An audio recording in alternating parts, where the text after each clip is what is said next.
Assalamualaikum warahmatullahi wabarakatuh. Perkenalkan, nama saya Ahmad Sadri, Angkatan 14 Kelompok 1, peserta Latsar WPSDM Provinsi Kalimantan Selatan, di mana saya diberikan tugas untuk membuat jurnal learning tentang etika publik.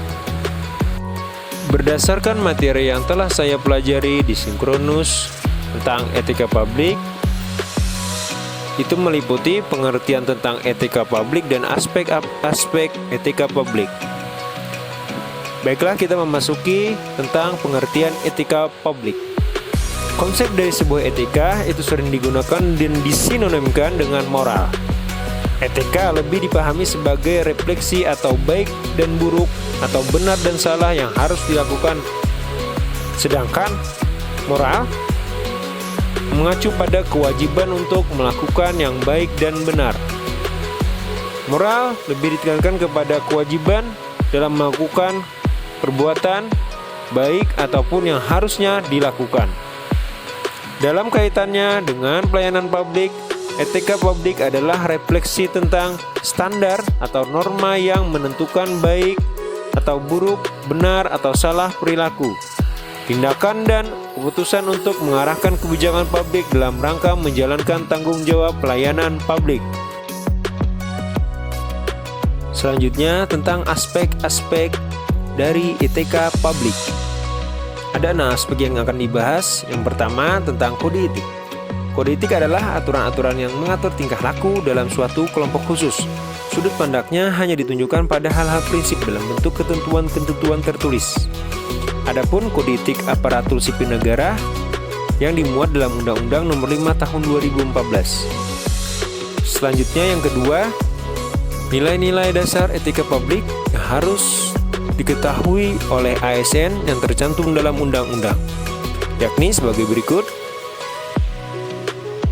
memegang teguh nilai-nilai dalam ideologi negara Pancasila, setia dan mempertahankan Undang-Undang Dasar Negara Kesatuan Republik Indonesia tahun 1945, menjalankan tugas secara profesional dan tidak berpihak, membuat keputusan berdasarkan prinsip keahlian, menciptakan lingkungan kerja yang non-diskriminatif, memelihara dan menjunjung tinggi standar etika luhur, mempertanggungjawabkan tindakan dan kinerjanya kepada publik, memiliki kemampuan dalam melaksanakan kebijakan dan program pemerintah, memberikan layanan kepada publik secara jujur, tanggap, cepat, tepat, akurat, dan berdaya guna, berhasil guna, dan santun, mengutamakan kepemimpinan berkualitas tinggi, menghargai komunikasi, konsultasi, dan kerjasama, mengutamakan pencapaian hasil dan mendorong kinerja pegawai, mendorong kesetaraan dalam pekerjaan, meningkatkan efektivitas sistem pemerintahan yang demokratis sebagai perangkat sistem karir.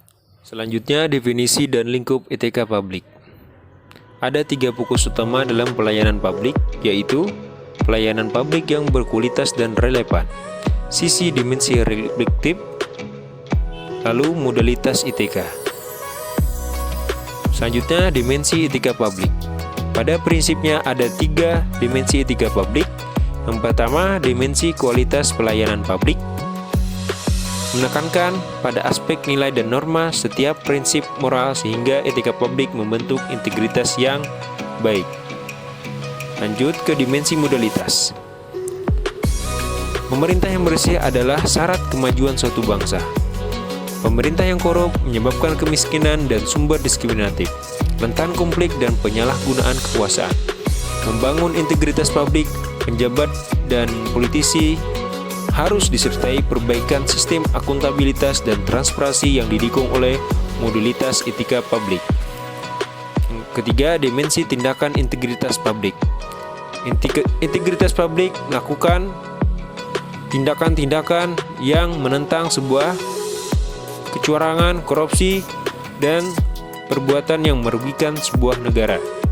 Adapun makna secara luas, tindakan yang sesuai nilai, tujuan, dan kewajibannya untuk memecahkan dilema moral yang tercermin dalam kesederhanaan hidup. Lanjut ke tuntutan etika publik dan kompetensi. Pelayanan publik yang profesional membutuhkan tidak hanya kompetensi teknik dan leadership, namun juga kompetensi etika. Tanpa kompetensi etika, pejabat cenderung menjadi tidak peka dan tidak peduli dan diskriminatif. terutama pada masyarakat kalangan bawah. Profesionalitas merupakan persyaratan yang tidak bisa ditawar lagi bagi pejabat publik. Suatu tugas bila dikerjakan harus dikerjakan oleh orang yang sesuai dengan keahliannya. Selanjutnya, keaktualisasi etika publik. Yang pertama, tentang pelayanan publik. Maksudnya, pelayanan di sini adalah sebagai ASN mampu memberikan pelayanan yang terbaik terhadap masyarakat meliputi responsif dalam pelayanan, cepat tepat, ramah tamah, dan bertanggung jawab terhadap tugasnya. Kedua, reformasi birokrasi. Perlu ada perubahan mindset dari seluruh penjabat ataupun ASN karena perubahan mindset ini merupakan reformasi birokrasi yang paling penting. Setidaknya mencakup 3 aspek yang penting harus diketahui. Yang pertama, berubah dari penguasa menjadi pelayan. Kedua, merubah wewenang menjadi peranan. Ketiga, menyadari bahwa jabatan publik adalah amanah yang harus dipertanggungjawabkan bukan hanya di dunia tetapi di akhirat. Yang ketiga, legitimasi kekuasaan. Legitimasi adalah penerimaan dan pengakuan masyarakat terhadap kewenangan dan kekuasaan. Penerimaan dan pengakuan yang dilakukan seorang atau kelompok terhadap kewenangan dan kekuasaan orang lain secara sah. Bagaimana ASN tidak boleh menggunakan kekuasaannya sebagai alat untuk memuaskan dirinya. Yang keempat, konflik kepentingan. Konflik kepentingan di sini adalah tercampurnya kepentingan pribadi dengan kepentingan organisasi yang mengakibatkan kurang optimalnya pencapaian tujuan organisasi. Sebagai ASN, tidak boleh untuk memikirkan konflik kepentingan pribadi dan tidak boleh mencampurkannya dengan kepentingan organisasi. Sekian dari saya tentang etika publik. Saya ucapkan terima kasih atas perhatiannya. Assalamualaikum warahmatullahi wabarakatuh.